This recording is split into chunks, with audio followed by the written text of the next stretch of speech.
नमस्कार। Hindi dictation YouTube channel पर आप सभी का स्वागत है। प्रतिलेखन संख्या 13 लिखेंगे। रेडी हो जाइए।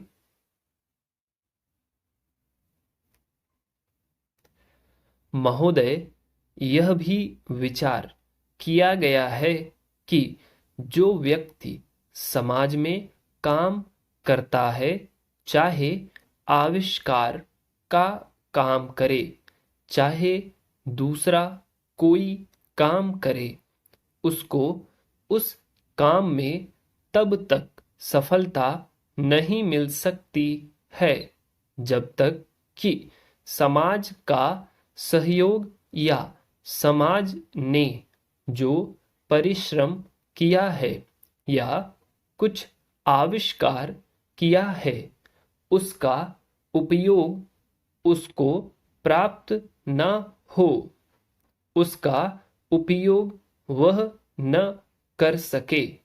इसलिए जब भी कोई व्यक्ति किसी वस्तु का आविष्कार करता है तो आविष्कार करने में न केवल उसका अपना परिश्रम होता है, लेकिन साथ ही साथ समाज ने जो काम किया होता है, चाहे विज्ञान के क्षेत्र में या प्रौद्योगिकी के क्षेत्र में या किसी अन्य क्षेत्र में, वह उस सब से भी लाभान्वित होता है।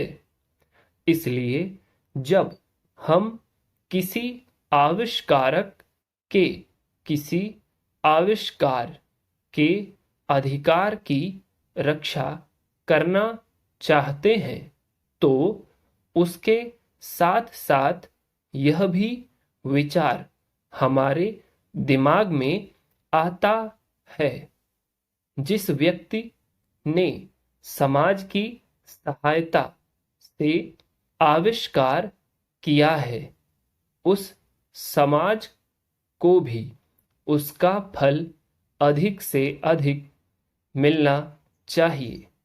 माननीय मंत्री जी ने भी कहा है कि पेटेंट लॉ इस सिद्धांत पर आधारित होना चाहिए।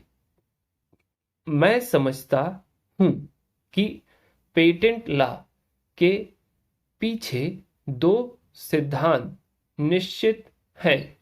पहला सिद्धांत तो यह है कि जो व्यक्ति परिश्रम करके धन लगाकर अपना दिमाग लगाकर के किसी वस्तु का आविष्कार करता है उसके तथा अपने परिवार के लोगों के अधिकारों की जहां रक्षा होनी चाहिए, उसके साथ ही साथ जैसा मैंने अभी कहा है, कोई व्यक्ति समाज में व्यर्थ में काम नहीं करता है, वरन पिछले समाज के लोगों ने जो जो काम किए होते हैं, चाहे विज्ञान के क्षेत्र में या प्रौद्योगिकी के क्षेत्र में या किसी अन्य क्षेत्र में, और जिनके आधार पर वह कोई आविष्कार करता है, उसको उसका प्रतिफल तो मिले, लेकिन जो परिणाम हो उसका प्रतिफल समाज को भी मिलना चाहिए।